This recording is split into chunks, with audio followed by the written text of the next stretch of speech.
Bueno, ¿qué tal? ¿Cómo les va? Lo que vamos a hacer ahora es ver el tema de la reforma de la Constitución Nacional, que está prevista en el artículo 30. Em, es básicamente un tema que es breve, pero que requiere efectuar algunas aclaraciones. Por eso vamos a tener el artículo escrito con ciertas palabras resaltadas que son las partes que vamos a analizar. Vamos a comenzar recordando que nuestra constitución es rígida y recordemos que cuando una constitución es rígida significa que está previsto un procedimiento especial para poder reformarla y que se va a distinguir entonces de lo que es la constitución flexible, que se va a modificar a través del procedimiento que está previsto para las leyes en general. Y por lo tanto, el hecho de que sea rígida lo que nos indica es que hay una cierta pretensión de permanencia. No obstante, esta rigidez se contempla entonces la posibilidad de modificar las normas para poder adecuarlas a la sociedad a la cual esa Constitución Nacional está dirigida. Y este procedimiento, conforme a la bibliografía que nosotros seguimos, consta de dos etapas, que son la etapa preconstituyente y la etapa constituyente, y que surgen de la simple lectura de ese artículo 30 de la Constitución Nacional.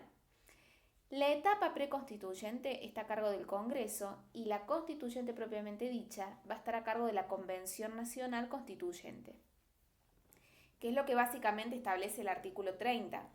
Allí tienen el texto del mismo. Básicamente lo que establece es que la Constitución Nacional se puede reformar en el todo o en cualquiera de sus partes y que la necesidad de la reforma tiene que ser declarada por el Congreso con el voto de por lo menos las 2/3 partes de los miembros de dicho cuerpo. Y además aclara que la reforma se va a efectuar por una convención convocada al efecto. Esta frase de que se puede reformar en el todo o en cualquiera de sus partes se encuentra allí destacada en rojo porque genera un debate respecto de la posibilidad de que existan o no las denominadas cláusulas pétreas. ¿Y cuáles son las cláusulas pétreas? Las que se conocen, se conocen con este nombre, esas cláusulas que no pueden ser objeto de modificación alguna. Esas son las cláusulas pétreas.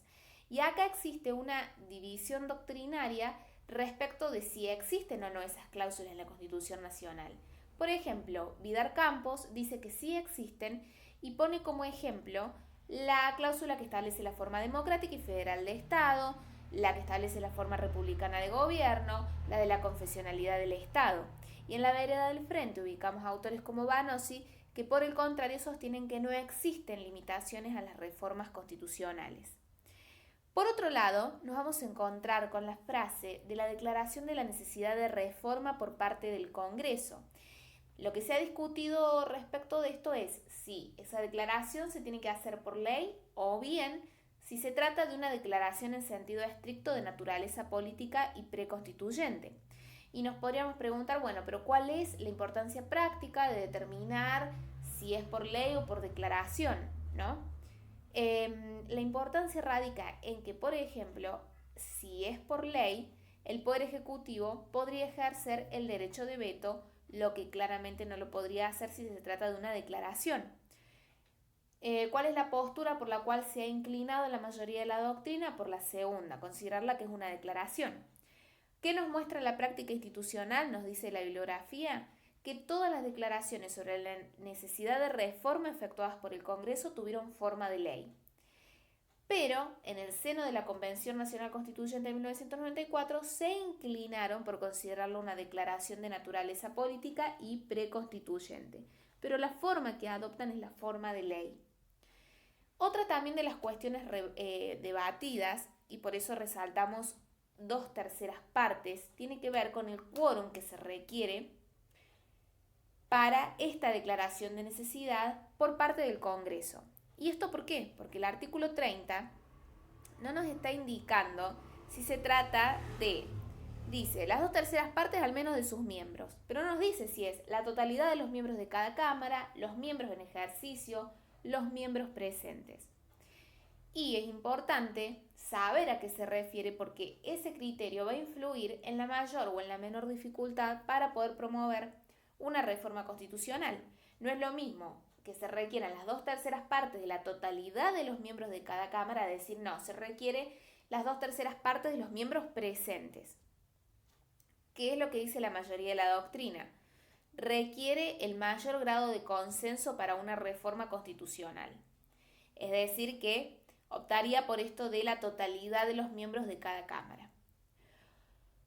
Por otro lado, tenemos que ver que la declaración de la necesidad de reforma, cuando es parcial, esa declaración establece los puntos o los artículos que pueden ser objeto de reforma constitucional y convoca la elección de la Convención Constituyente.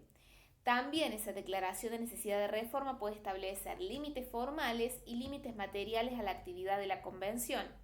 Por eso, la ley declarativa suele determinar el lugar o la sede de las deliberaciones de la Convención, organizar las elecciones de los convencionales, fijar las remuneraciones e inmunidades y también el plazo fijado para que esta convención efectúe esa tarea reformadora que va a tener a su cargo.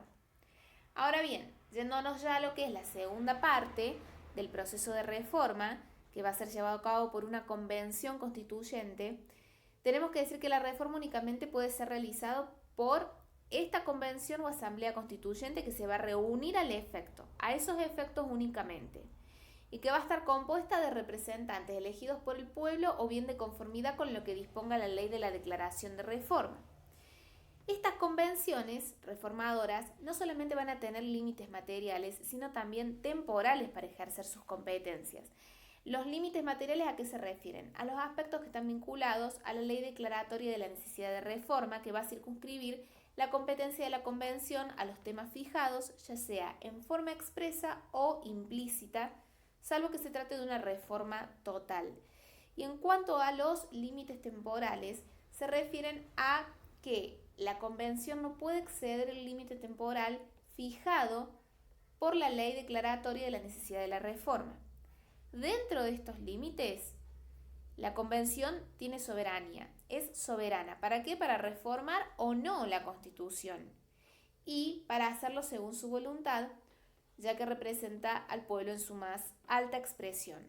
Es decir, tiene límites, dentro de esos límites es libre de reformarla o directamente no reformarla, pero siempre dentro de esos límites.